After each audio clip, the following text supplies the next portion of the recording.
ராஜா. ஆமா, நான் ரிப்போர்ட் நேத்தே எம்பிக்கெல்லாம் அனுப்பிச்சிட்டேன். ஏன் பேசிட்டே சப்பாத்தியை கறக்க விட்டுறாதீங்க. நீ போடுமா, வேலையை பாருமா. முடிச்சிட்டேன் நேத்தே. அதை நான் அப்பவே கொடுத்துட்டேன். ஆமா, அதெல்லாம் முடிஞ்சது. Okay okay.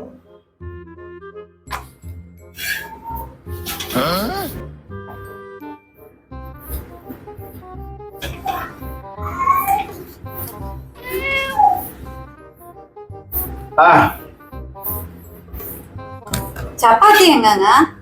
அது சாப்பிட்டோமா? சாப்பிட்டீங்களா? ஆமா, பசியா இருந்துச்சா அப்படி சாப்பிட்டோம். நீ போடு.